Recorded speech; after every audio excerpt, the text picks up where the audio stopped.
welcome to Gaming Oddities, where we take a look at some of the weird and bizarre video games of the past. Today, we'll be looking at Mario Hoops 3-on-3 for the Nintendo DS.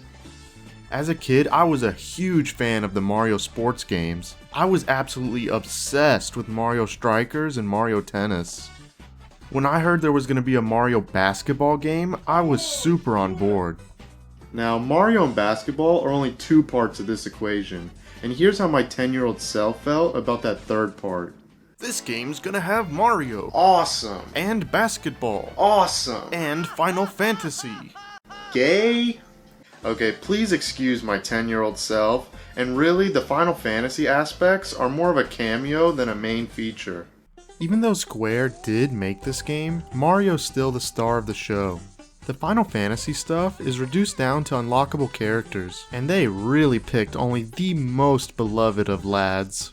Such all-stars as Moogle, Cactar, and Ninja. You are a fucking loser. Oh right, my favorite Final Fantasy character. Okay, enough about the minor details. How's the actual game? Well, I'd say it's a mixed bag. Right away, it makes you do a tutorial that is surprisingly deep.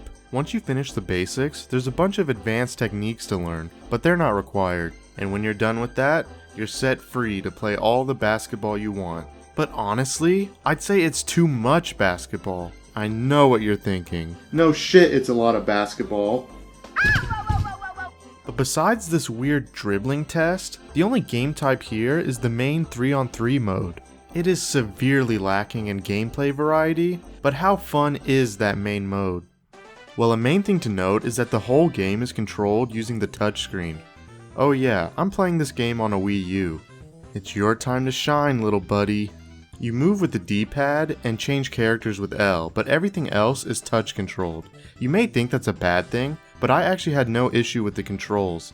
Sometimes I would accidentally throw the ball instead of trying to pass it, but this wasn't too often, and was the only time the touch controls were annoying. Okay, so the controls are good, but how fun is the game?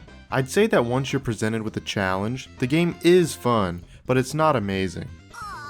The game uses this weird scoring system. You gather coins from around the court, and once you make a goal, your score is calculated based on how many coins you have.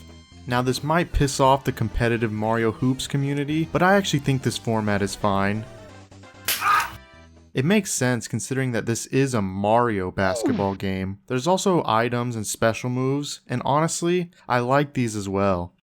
My major problem with the gameplay is that for being called Mario Hoops 3-on-3, there is no teamwork here. Whether you're on offense or defense, you're only controlling one person while your teammates are busy jerking off. The ball will be coming directly at them and they will do fuck all to try and get it. Even though your team is incompetent, the game still is pretty fun. I'd imagine this fun is doubled if you're in multiplayer, but the Wii U doesn't support that. Because all of these modes are the same, if you're playing alone, you really only have the main tournament mode. It's a lot like the cups in Mario Kart. You play 3 rounds on different courts, and once you finish, you unlock the next cup. Repeat this until you have unlocked all the cups and eventually the hard mode. This format is fine, but since you don't have the harder stuff right away, the beginning cups are painfully slow. It's one thing for the game to ease you in, but these CPUs would literally lose to my guy Boogie over here. They just stand there and watch you rack up the points. It got so bad that I would just build up a decent lead and then sit in the corner until the time ran out. I think Square made the CPUs so stupid to compensate for having a weird control scheme, but they went way overboard with how dumb these guys are. That is, until you get to the later levels, where you still have the idiots, but you're matched up against the 1976 LA Lakers.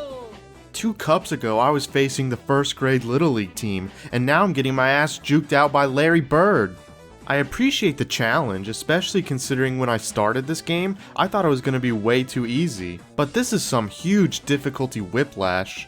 Once you beat all the cups and fight the hidden team of Final Fantasy characters, you unlock the hard mode, and Ninja. There's actually a ton of unlockable content in this game, but some of the things they make you do are super cryptic.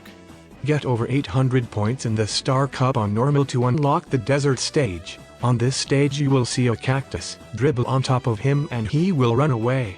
Okay, I did that. Play at Noko Noko Beach between 4 and 6 p.m. in exhibition mode. Win by 200 points to unlock the Sunset Beach stage. Yeah, I'm good. Okay, so that was Mario Hoops. Overall, I remember liking this game a lot more as a kid. That's not to say it was bad, but I was a little disappointed. Honestly, if they had just added some more game modes and fixed the dumb AI, this would have been a really great game. As it stands now though, it's just a fun little diversion. I'd say that if you're nostalgic for this game, it's still worth playing today, especially if you have it on a real DS and somebody to play it with. Hey, thanks for watching. I hope you liked it, and you better subscribe, because if you don't, I'm gonna beat the shit out of this toad.